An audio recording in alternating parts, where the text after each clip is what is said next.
अस्सलाम वालेकुम and welcome to my blog Karachi से मैं शिकन। तो बहुत सारे वीडियोस में मैं बात करती हूँ कि इंटरव्यू डे के क्वेश्चंस क्या होते हैं, वीज़ा को लेके फॉर्म्स की फिलिंग कैसे होती है। लेकिन एक बहुत अहम सवाल होता है, जब इन सारे मराहिल से आप गुजर जाते हैं, फाइनली आपका वीज़ा जो है वो अप्रूव हो जाता है, तो इसके बाद के कौन से स्टेप्स होते हैं और क्या क्या एक्शन होते हैं जो आपको लेने होते हैं यूनाइटेड स्टेट्स जाने के लिए। तो उन स्टेप्स के बारे में आज बात करते हैं। Let's start with that. तो सबसे पहली बात जिसका आपको ध्यान रखना है, वंस आपका वीज़ा अप्रूव हो जाए, यानी कि आपके इंटरव्यू के बाद जब आप एम्बेसी गए और उसके बाद आपका वीज़ा अप्रूव हो गया, ऑफिसर ने आपको कह दिया कि कॉन्ग्रेचुलेशन, आपका यूनाइटेड स्टेट्स का वीज़ा, इमिग्रेंट वीज़ा अप्रूव हो चुका है।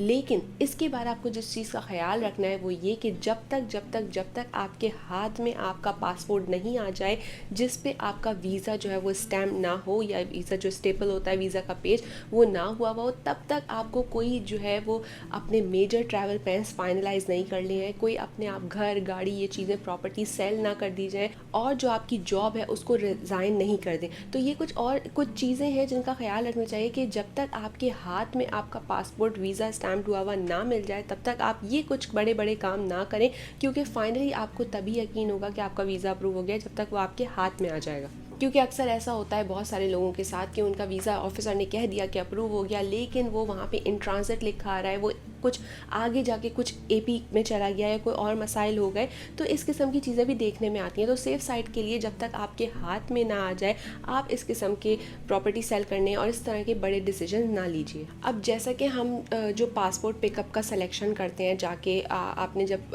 देखा होगा इमिग्रेंट इंटरव्यू होता है आपका वीज़ा का, उससे पहले एक स्टेप होता है जहाँ पे आप अपनी लोकेशन सेलेक्ट करते हैं, पासपोर्ट कहाँ से मिलेगा।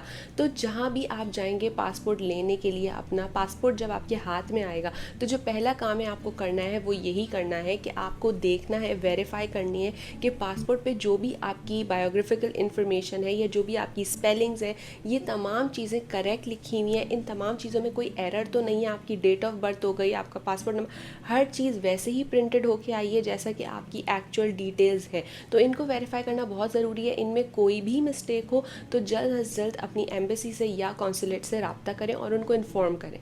तीसरा अहम पॉइंट जो आपको याद रखना है, जो एक्शन है आपको लेना है once your immigrant visa is approve, वो ये है कि जब आपका पासपोर्ट आपके हाथ में आ जाए जिस पे आपका वीज़ा भी मौजूद हो, और before travelling to United State, यानी कि यूएस ट्रैवल करने से पहले, इन दोनों मरहलों के दरमियान में आपको यूएससीआईएस की इमिग्रेंट वीज़ा फ़ीस ज़रूर देनी है।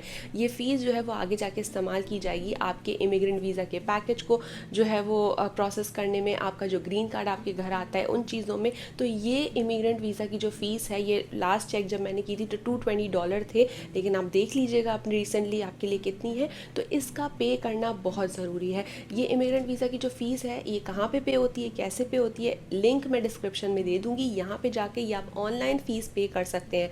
अगर आप ये फ़ीस पे नहीं करेंगे तो आपको जो है वो ग्रीन कार्ड आगे जाके जब आप यूएस जाएंगे नहीं मिलेगा। अगर आप ये फ़ीस यूनाइटेड स्टेट्स पहुँचने के बाद पे करेंगे तो आपका प्रोसेस आगे ग्रीन कार्ड का थोड़ा सा डिले हो सकता है। इन तमाम डिलेज और इन तमाम कन्फ्यूजन से बचने के लिए इट्स बेटर कि once you receive your visa and before travelling to United States pay this fees. इस बात का ख्याल रखना ज़रूरी है कि जब आपका वीज़ा आ जाए तो फौरी तौर पे देखिए कि उसकी जो वीज़ा एक्सपायरेशन की डेट है वो कितनी है। यूजुअली वो 6 महीने की दी जाती है, लेकिन आपको इस बात का भी ख्याल रखना है कि आपका मेडिकल कब एक्सपायर हो रहा है, तो आपको उसका भी ध्यान रखते हुए यूनाइटेड स्टेट ट्रैवल करना है with in that expiration period. तो अपने वीज़ा एक्सपायरेशन डेट को ज़रूर ध्यान में रखिए और अपने ट्रैवल अरेंजमेंट उससे पहले ही के बनाइए। अच्छा, वीज़ा का जो आपको अप्रूवल होना है कि आपका वीज़ा अप्रूव हो गया, और यूनाइटेड स्टेट्स के अंदर एडमिशन होना, यानी कि यूनाइटेड स्टेट्स में दाखिल होना, ये दोनों अलग अलग चीज़ें हैं। बहुत दफ़ा ऐसा होता है कि आपका वीज़ा अप्रूव हो जाता है, लेकिन जब आप यूनाइटेड स्टेट्स जाते हैं, इमिग्रेशन पे जो है आपसे कुछ सवालात होते हैं। यूनाइटेड स्टेट की जो बॉर्डर कंट्रोल प्रोटेक्शन टीम होती है, या जो लोग भी आपको देखते हैं कि आप फ़र्स्ट टाइम एंट्री करते हैं, वो आपसे कुछ बेसिक सवालात करते हैं। ये बिल्कुल भी इससे घबराने की ज़रूरत नहीं है कि वो सबका वीज़ा डिनाई कर देते हैं, लेकिन कभी कभार ऐसा भी हो सकता है कि वो आपकी एंट्री को डिनाई कर दें। तो वंस आप वहाँ जाते हैं, यूएस की इमिग्रेशन होती है और फिर वो आपसे कुछ ना कुछ बेसिक सवालात करते हैं।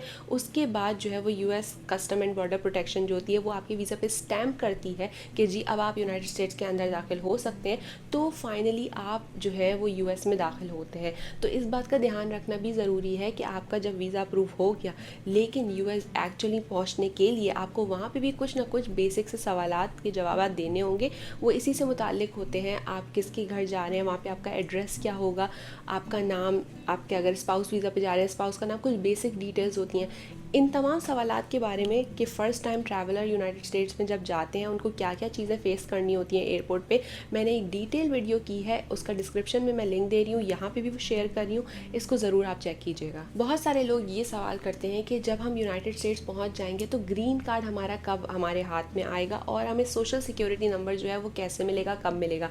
तो सबसे पहले बात करते हैं सोशल सिक्योरिटी नंबर की। सोशल सिक्योरिटी नंबर के लिए जब आपने DS 260 का फॉर्म फिल किया था तो वहाँ पे एक सवाल किया गया था कि would you like to receive your social security number, तो वहाँ पे आपने येस करना था। येस करने का मतलब यही है कि आपने बता दिया कि जब मैं वहाँ पहुँचूँगी तो मेरे एड्रेस पे मेरा सोशल सिक्योरिटी कार्ड भेज दीजिएगा। वो कार्ड आपके घर में विदिन 3 वीक्स जो है वो यूजुअली आ जाता है।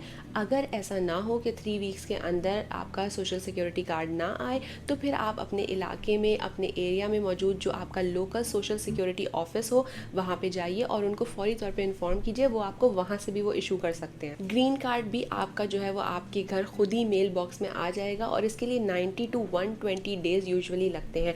अब वो आपके जहाँ से इशू किया जाएगा वहाँ पे डिपेंड करता है ये कितने दिन में आपके घर पहुँच रहा है। मोर और लेस इतने ही दिन होते हैं। अगर ये चीज़ें आपके पास टाइम पे नहीं पहुँचे तो जो आपका लोकल ऑफिस हो उसको कांटेक्ट कीजिए, वहाँ से आपको इसकी डिटेल्स ज़रूर मिल जाएंगी। तो ये कुछ जो है वो बेसिक सी डिटेल थी जो कि आपको अमेरिका में जब आपका अमेरिका के लिए जब आपका वीज़ा इशू हो जाता है, वीज़ा अप्रूव हो जाता है, उसके बाद ये कुछ एक्शंस होते हैं जो आपको लेने होते हैं। फ़ीस सबमिट करनी होती है, सोशल सिक्योरिटी नंबर का वेट करना होता है, ग्रीन कार्ड का वेट करना होता है। ज़ाहिर है जब आप वहाँ जाके आगे काम करेंगे, अपनी लाइफ सेटल करेंगे तो आपको इन बेसिक चीज़ों की बहुत ज़रूरत होगी। आगे यूनाइटेड स्टेट्स में रहने के लिए जो जो चीज़ें होती हैं, जो जो मसाइल होते हैं, उनमें से किसी भी टॉपिक पे आप चाहते हैं कि मैं वीडियो बनाऊं तो ज़रूर मुझे कमेंट सेक्शन में बताइएगा। अपना बहुत ख्याल रखिएगा। अल्लाह हाफ़िज़।